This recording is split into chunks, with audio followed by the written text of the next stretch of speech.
Judges, chapter 18.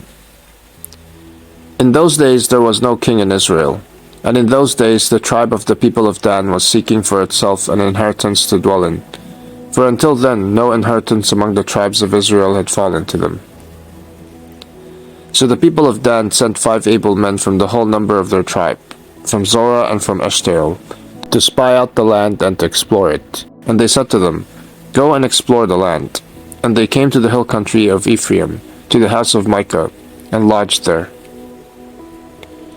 When they were by the house of Micah, they recognized the voice of the young Levite, and they turned aside and said to him, "Who brought you here? What are you doing in this place? What is your business here?" And he said to them, "This is how Micah dealt with me. He has hired me, and I have become his priest." And they said to him, "Inquire of God, please, that we may know whether the journey on which we are setting out will succeed." And the priest said to them, "Go in peace. The journey on which you go is under the eye of the Lord." Then the 5 men departed and came to Laish, and saw the people who were there, how they lived in security, after the manner of the Sidonians, quiet and unsuspecting, lacking nothing that is in the earth, and possessing wealth, and how they were far from the Sidonians, and had no dealings with anyone. And when they came to their brothers at Zorah and Eshtaol, the brothers said to them, "What do you report?" They said, "Arise, and let us go up against them, for we have seen the land, and behold, it is very good. And will you do nothing? Do not be slow to go, to enter in and possess the land. As soon as you go, you will come to an unsuspecting people. The land is spacious, for God has given it into your hands, a place where there is no lack of anything that is in the earth." So 600 men of the tribe of Dan, armed with weapons of war, set out from Zorah and Eshtaol, and went up and encamped at Kiriath-Jearim in Judah. On this account that place is called Mahanadan to this day. Behold, it is west of Kiriath-Jearim. And they passed on from there to the hill country of Ephraim, and came to the house of Micah. Then the 5 men who had gone to scout out the country of Laish said to their brothers, "Do you know that in these houses there are an ephod, household gods, a carved image, and a metal image? Now therefore consider what you will do." And they turned aside there, and came to the house of the young Levite, at the home of Micah, and asked him about his welfare. Now the 600 men of the Danites, armed with their weapons of war, stood by the entrance of the gate.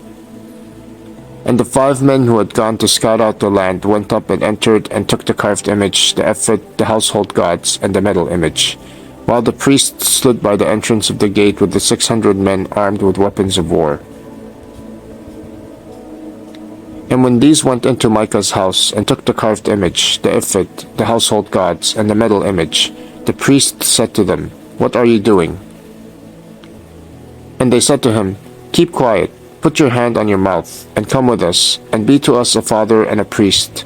Is it better for you to be priest to the house of one man, or to be priest to a tribe and clan in Israel?" And the priest's heart was glad. He took the ephod and the household gods, and the carved image, and went along with the people. So they turned and departed, putting the little ones and the livestock and the goods in front of them. When they had gone a distance from the home of Micah, the men who were in the houses near Micah's house were called out, and they overtook the people of Dan. And they shouted to the people of Dan, who turned around and said to Micah, "What is the matter with you, that you come with such a company?" And he said, "You take my gods that I made, and the priest, and go away, and what have I left? How then do you ask me, what is the matter with you?" And the people of Dan said to him, "Do not let your voice be heard among us, lest angry fellows fall upon you, and you lose your life, with the lives of your household." Then the people of Dan went their way, and when Micah saw that they were too strong for him, he turned and went back to his home. But the people of Dan took what Micah had made, and the priest who belonged to him, and they came to Laish, to a people quiet and unsuspecting, and struck them with the edge of the sword, and burned the city with fire. And there was no deliverer because it was far from Sidon, and they had no dealings with anyone. It was in the valley that belongs to Beth-Rehab. Then they rebuilt the city and lived in it. And they named the city Dan, after the name of Dan, their ancestor, who was born to Israel. But the name of the city was Laish at the first. And the people of Dan set up the carved image for themselves. And Jonathan, the son of Gershom, son of Moses, and his sons, were priests to the tribe of the Danites, until the day of the captivity of the land. So they set up Micah's carved image that he made, as long as the house of God was at Shiloh.